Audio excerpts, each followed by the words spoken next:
نظر کیا ہے؟ شیعہ سنی دیوبندی بریلوی اہل حدیث ہے، ٹھیک ہے؟ کسی سے بھی پوچھ لیں کہ تو نماز کس لیے پڑھتا ہے تو قبلہ وہ کیا کہے گا شاید کہ میں نماز پڑھتا ہوں تاکہ جنت مل جائے، جہنم سے بچ جاؤں۔ توجہ رہے، ہر بندہ یہی کہے گا نماز کس لیے پڑھتا ہے تاکہ جنت مل جائے، جہنم سے بچ جاؤں۔ اور روزہ کس لیے رکھتا ہے؟ جنت مل جائے، جہنم سے بچ جاؤں۔ حج کس لیے کرتا ہے؟ یہ جنت مل جائے، جہنم سے بچ جاؤں۔ توجہ کیجئے گا، واجبات ادا کیوں کرتا ہے؟ زکوٰۃ و خمس کیوں دیتا ہے؟ اس لیے تاکہ جنت مل جائے، جہنم سے بچ جاؤں۔ میلاد کس لیے کراتا ہے؟ تاکہ جنت مل جائے، جہنم سے بچ جاؤں۔ یہ جشن کس لیے کراتا ہے؟ تاکہ جنت مل جائے، جہنم سے بچ جاؤں۔ توجہ، دنیا کے نزدیک عبادت کا مطمع نظر دو چیزیں ہیں، جنت کا حصول اور جہنم کا خوف۔ جتنے بھی دنیا کے افراد ہیں ان کے نزدیک عبادت کا مطمع نظر کیا قبلہ؟ جنت کا حصول اور جہنم کا خوف، یعنی جنت مل جائے اور جہنم سے بچ جاؤں۔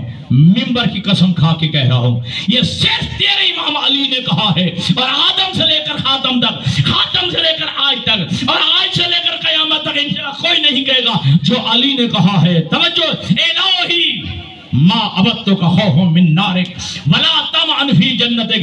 علی فرماتے پروردگار میں تیری عبادت اس لیے نہیں کرتا کہ علی کو تیری جنت کا لالچ ہے۔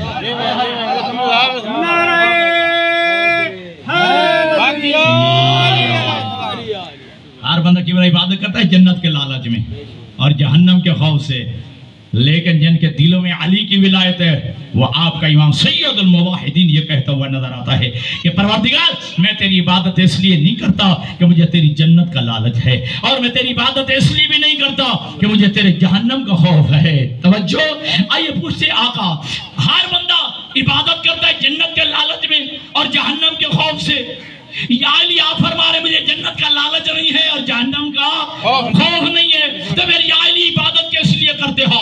آپ کا مولا علی فرماتا ہے بل وجدتک اہلا للعبادت فعبدتک، اے میرے اللہ میں تیری عبادت اس لیے کرتا ہوں کہ میں نے تجھے لائق عبادت پایا ہے۔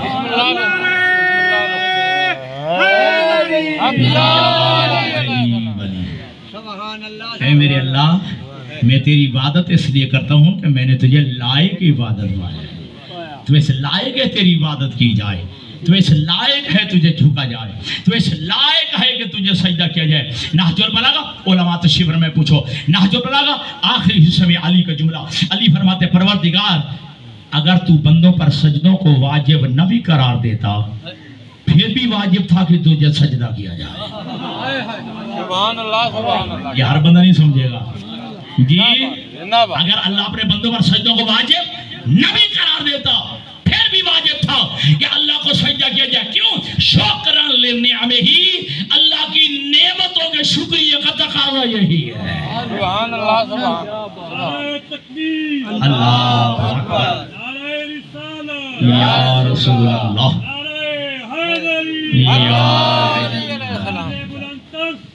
اللہ صلی اللہ محمد واجب۔ تو میں پروردگار تیری عبادت اس لیے نہیں کرتا کہ مجھے تیری جنت کا لالچ ہے، میں تیری عبادت اس لیے بھی نہیں کرتا کہ مجھے تیرے جہنم کا خوف ہے، عبادت اس لیے کرتا ہوں کہ میں نے تجھے لائق عبادت پایا ہے۔ توجہ، جب چھٹے معصوم سے پوچھا گیا کہ آقا مولا ہر بندہ عبادت کرتا ہے قبلہ جنت کے لالچ میں اور جہنم کے خوف سے، آپ کا جد علی، آپ کا دادا علی کہتا ہے مجھے جنت کا لالچ نہیں ہے، جہنم کا خوف نہیں